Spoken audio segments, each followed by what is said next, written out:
এবার একটি বড় আপডেট সামনে এসেছে। মূলত গত বৃহস্পতিবার ভারত জানিয়েছে যে বাংলাদেশের ট্রান্সশিপমেন্ট সুবিধা প্রত্যাহারের ক্ষেত্রে ভারতের সিদ্ধান্ত ঢাকার কিছু পদক্ষেপের পরিপ্রেক্ষিতে নেওয়া হয়েছে।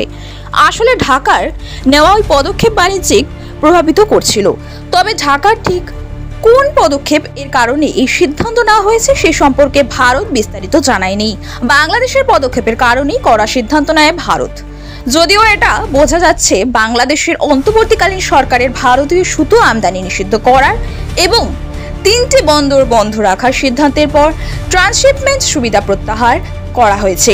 এই প্রসঙ্গে বিদেশ মন্ত্রকের মুখপাত্র রণধীর জয়সওয়াল বলেন, আমরা একটি গণতান্ত্রিক, অন্তর্ভুক্তিমূলক এবং সমৃদ্ধ বাংলাদেশের পক্ষে রয়েছি।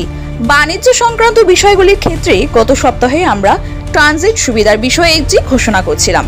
মূলত সাপ্তাহিক সাংবাদিক সম্মেলনে ভারত বাংলাদেশ বাণিজ্য সম্পর্ক সম্পর্কিত এক প্রশ্নের জবাবে জয়সওয়ালের এই মন্তব্য করেন। তিনি বলেন, আমাদের বন্দর এবং বিমানবন্দরগুলিতে ভিড় বৃদ্ধি পাওয়ার আমরা এই পদক্ষেপ নিয়েছি। তবে আমি আপনাদের মনে করিয়ে দিতে চাই যে পদক্ষেপগুলি ঘোষণার আগেই বাংলাদেশের পক্ষ থেকে কি ঘটেছে তা দেখুন।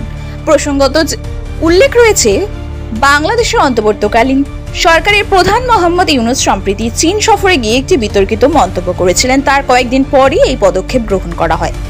মূলত ইউনূস সরকার বলেছিলেন যে ভারতের উত্তর পূর্বাঞ্চলীয় রাজ্যগুলির বাংলাদেশের সাথে প্রায় 1600 কিলোমিটার সীমান্ত রয়েছে এবং ওই রাজ্যগুলি স্থলবেষ্টিত। তিনি আরও জানান যে উত্তর পূর্ব ভারতের 7টি রাজ্যে স্থলবেষ্টিত হওয়ায় তাদের সমুদ্রে পৌঁছানোর কোনো উপায় নেই। এই অঞ্চলে আমরাই সমুদ্রের দেখভাল করি, যেটি নিঃসন্দেহে একটি বিশাল সম্ভাবনা।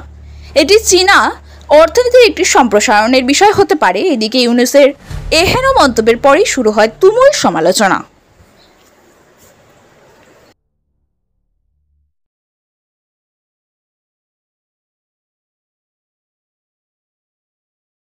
নতুন নতুন আপডেট পেতে সাবস্ক্রাইব করুন নিউজ আপ ডেইলি।